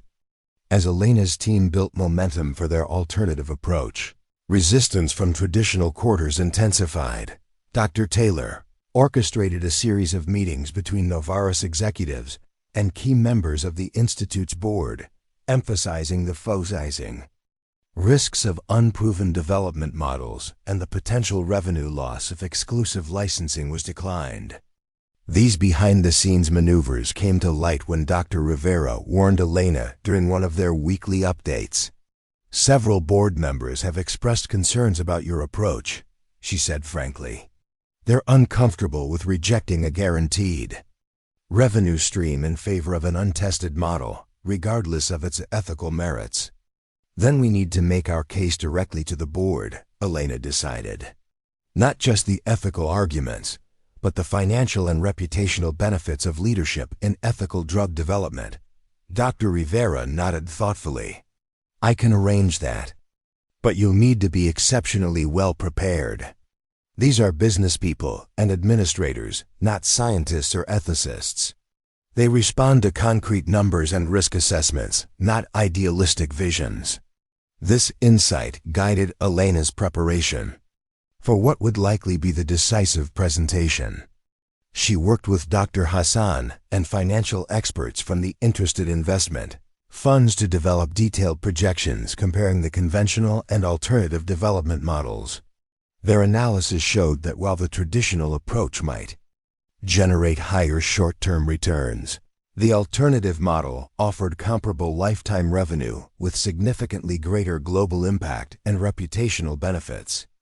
As the 3-month evaluation period neared its conclusion, Elena scheduled a weekend visit to Meadowbrook Valley, seeking both rejuvenation and perspective before the final push. The familiar drive now felt like a journey between 2 worlds. The high-pressure scientific environment of the Garland Institute and the grounded community wisdom of her aunt's farm. She arrived to find Sophia hosting what appeared to be a community gathering on her sprawling front porch. Elderly residents from throughout the valley sat in comfortable chairs, enjoying fresh goat milk products and lively conversation. "Perfect timing," Sophia greeted her with a warm hug. "Everyone's been asking about the progress with your research." Elena found herself surrounded by the very people who had unwittingly demonstrated the effectiveness of the bacterial metabolites for years. Martha Collins patted the chair beside her, inviting Elena to join their circle. "Tell us what's happening with our miracle bacteria," she requested, her bright eyes belying her 95 years. "Are you making progress toward helping others like me?" Elena explained both the scientific advances and the ongoing debate about development pathways, translating complex concepts into accessible language. The elderly residents listened with remarkable engagement, asking insightful questions that reflected their personal stake in the outcome. "So these big companies want exclusive rights to something that's been freely available to us for years?" asked George Franklin, a former high school science teacher in his late 80s. "And they'd sell it at prices most people couldn't afford?" "That's the conventional approach," Elena confirmed. "It's how most new treatments are developed." "Doesn't seem right," George commented, shaking his head. knowledge that could help. Millions shouldn't be locked behind paywalls. Especially knowledge that came from a community like ours, Martha added. We didn't create these bacteria, of course nature did that. But we've been part of understanding their benefits. That creates a kind of responsibility, doesn't it? Elena was struck by how clearly these non-scientists grasped the ethical dimensions that many of her colleagues seemed to overlook or dismiss as impractical idealism. Their perspective wasn't clouded by institutional pressures or financial incentives. They simply recognized the fundamental injustice of restricting access to potentially life-saving treatments.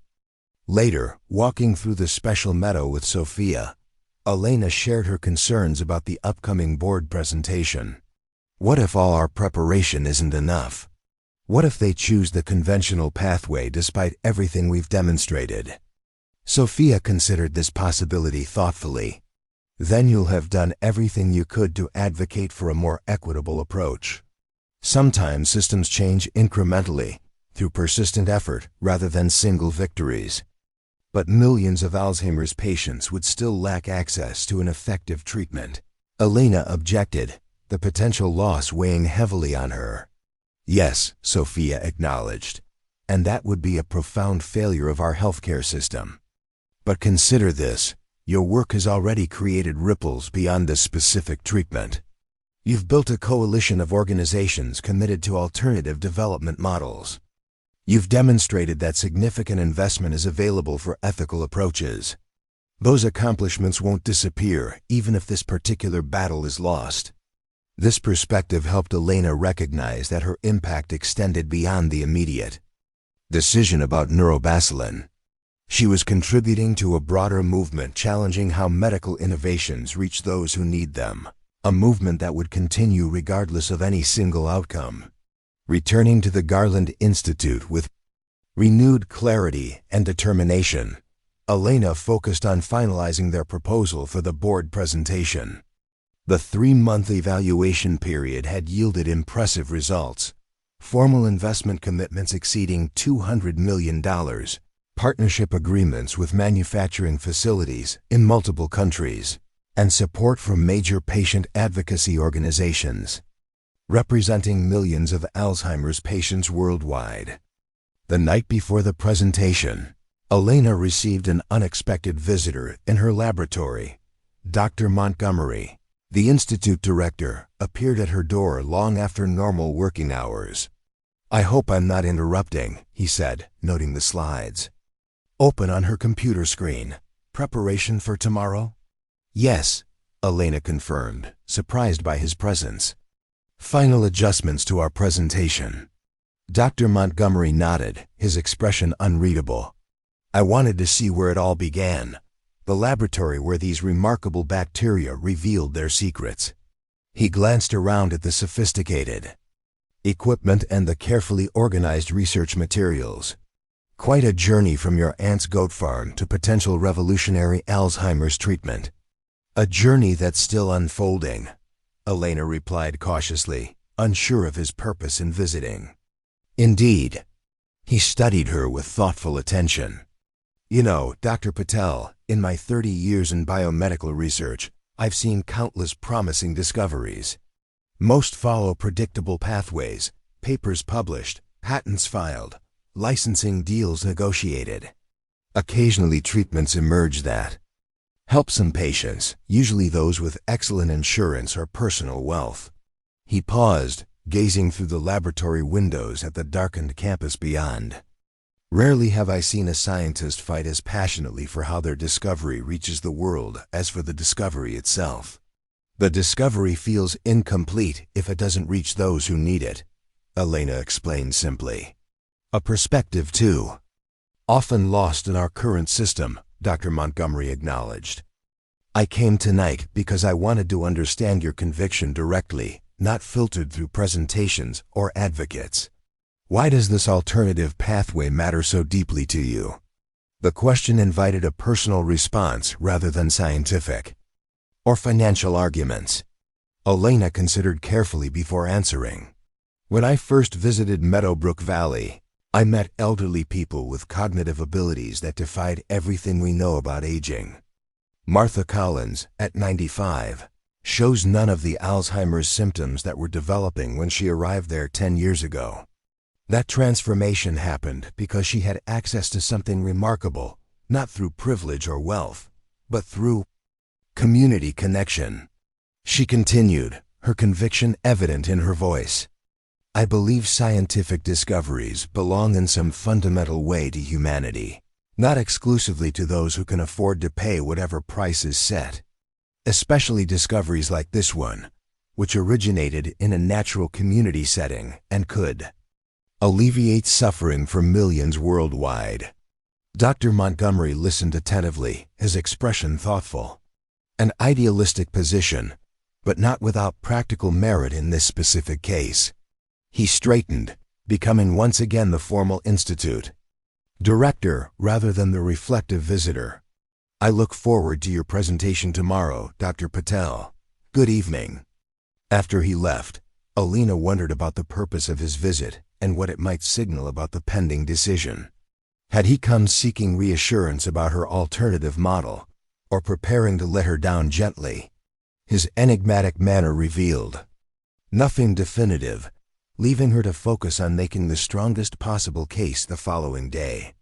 The board meeting was scheduled for early afternoon in the Institute's formal conference room. Elena arrived 30 minutes early to set up her presentation and center herself for what would likely be the most consequential professional moment of her career thus far. Dr. Rivera joined her shortly after, offering last-minute guidance. Remember that several board members have backgrounds in venture capital and pharmaceutical development. They'll be particularly focused on financial sustainability and risk management. Address those concerns directly alongside the ethical arguments. The board members filed in precisely at the appointed time, 12 distinguished individuals representing scientific, medical, business, and philanthropic backgrounds. Dr. Montgomery made brief introductions before turning the floor over to Elena. Distinguished board members, she began. I'm here to present a development pathway for neurobacillin and related compounds that balances the Institute's financial interests with maximizing global health impact. Our proposal represents not just an ethical alternative, but a financially viable approach to bringing this potential breakthrough to patients worldwide. For the next 30 minutes, Elena presented their comprehensive plan, supported by detailed financial projections, formal investment commitments, manufacturing partnerships, and distribution strategies. She emphasized the unique origin of the discovery in a community setting and the ethical imperative to ensure access for similar communities globally. The question period that followed was rigorous, with board members probing potential weaknesses in the alternative model. Elena addressed each concern with data-driven responses, demonstrating that they had anticipated and developed solutions for the various challenges involved in implementing their approach. Dr. Taylor then presented the conventional alternative: exclusive licensing to Novartis Therapeutics, with guaranteed milestone payments and royalties that would significantly exceed the Institute's annual research budget. Her presentation emphasized certainty, established processes, and risk minimization through partnership with an industry leader. As the presentations concluded, Dr. Montgomery thanked both Elena and Dr. Taylor before addressing the board. We have before us two viable pathways for developing what may be the most significant treatment for Alzheimer's disease in medical history. Our decision will impact not only the Institute's financial future, but also how this potential breakthrough reaches patients globally. He paused, his gaze moving deliberately around the table. This is not merely a financial decision, but one that reflects our institutional values and our understanding of our broader mission in advancing human health. I ask each of you to consider carefully both the immediate returns and the longer-term implications of these alternative approaches. The board moved into closed session, with Elena and her team asked to wait in an adjacent room. The minutes stretched into hours as the discussion apparently continued far longer than anticipated. Late afternoon became early evening, with still no word on their decision. The extended deliberation could be positive, Marcus suggested, trying to maintain optimism. If they were simply going to choose the conventional pathway, that decision would have been straightforward and quick. Finally, as evening settled over the campus, Dr. Montgomery's assistant appeared to invite them back to the conference room. The board members looked weary but resolved after what had clearly been intense discussions. Dr. Montgomery stood to address them. Dr. Patel, after thorough consideration of both proposed pathways, the board has reached a decision. He paused, his expression serious. The Garland Institute will pursue the alternative development model you have presented, with certain modifications to strengthen financial safeguards and ensure institutional sustainability. Elena felt a surge of emotion, relief, validation, and responsibility all mingled together. This wasn't just a personal victory, but an institutional commitment to a more equitable approach to medical innovation. The board recognizes, Dr. Montgomery continued, that this decision represents a departure from conventional practice. However, the compelling combination of ethical imperatives, financial viability, and potential for institutional leadership in addressing healthcare access inequities has persuaded us to take this path. He outlined the modifications the board required, primarily involving governance structures and financial benchmarks. These changes strengthened rather than undermined the core approach Elena had advocated, adding accountability measures that would help ensure the model's success. We expect this decision to be controversial within certain quarters of the biomedical research community, Dr. Montgomery acknowledged. But we also believe it may represent an important evolution in how research institutions approach the development of discoveries with major public health implications. As the meeting concluded, several board members approached Elena personally to express their support and appreciation for her advocacy. One, a distinguished neurologist, clasped her hand. Warmly, "My mother died of Alzheimer's last year," she said quietly. The thought that others might be spared that fate, not just the wealthy but people across all socioeconomic levels, made this decision clear for me, despite the financial complexities. Later that evening, Elena called Sophia to share the news. Her aunt's joy was evident even through the phone connection. "You've done something remarkable, Ellie," Sophia said proudly. "Not just advancing the science, but challenging how science serves humanity. It's only the beginning." Elena replied, already thinking of the complex implementation work ahead. "We still need to navigate clinical trials, regulatory approval, and building the distribution networks that will actually deliver this treatment to patients worldwide." "Yes," Sophia agreed, "but you've created the foundation for those efforts. A structure that prioritizes access alongside innovation. That's a breakthrough as significant as the treatment itself." The following week brought a flurry of activity as they began implementing the new development pathway.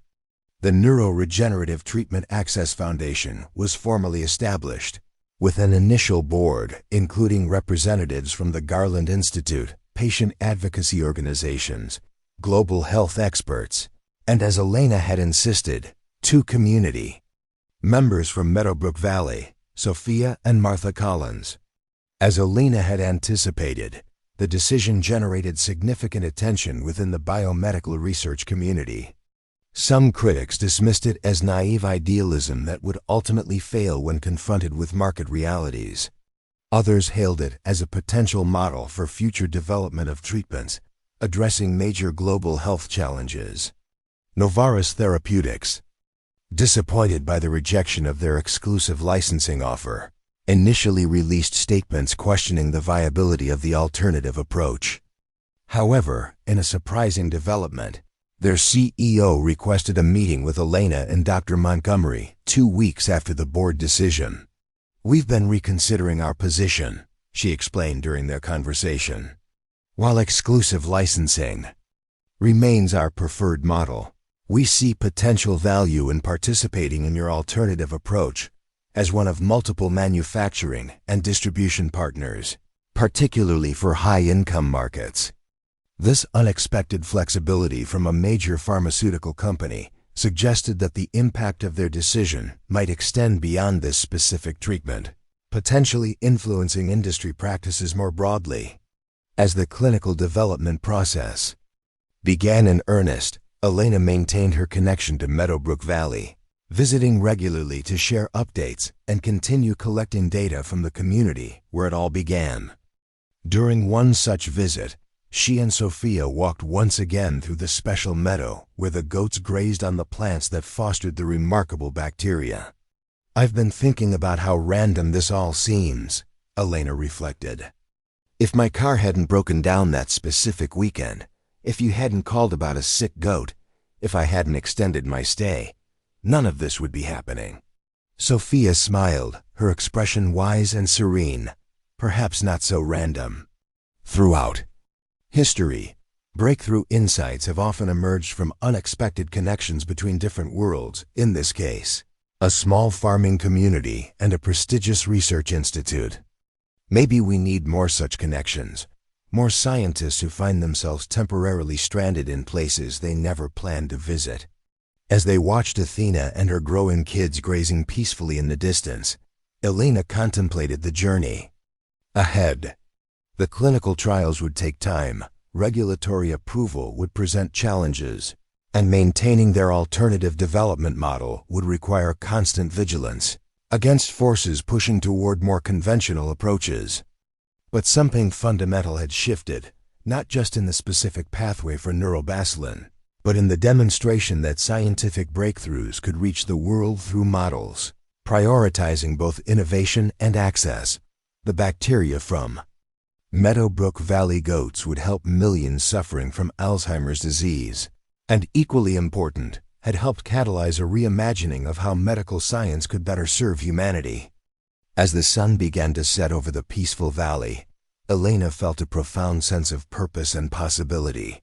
The road ahead would not be easy, but it led toward a future where the fruits of scientific discovery might be shared more equitably across humanity, a future worth every effort to create. "Ready to head back?" Sophia asked, noting the fading light. "Yes," Elena replied, taking one last look at the special meadow where it had all begun. "We have a lot of work to do." Together they walked toward the farmhouse, where several elderly community members had gathered on the porch, their vibrant cognitive health a living testament to the discovery that would soon offer hope to millions around the world. The journey from goat milk to global Alzheimer's treatment had been unexpected and remarkable, but perhaps its greatest significance lay in demonstrating that different pathways were possible, both in treating disease and in sharing the gifts of scientific discovery with all who needed them. Up next, you've got two more standout stories right on your screen. If this one hit the mark, you won't want to pass these up. Just click and check them out. And don't forget to subscribe and turn on the notification bell so you don't miss any upload from us.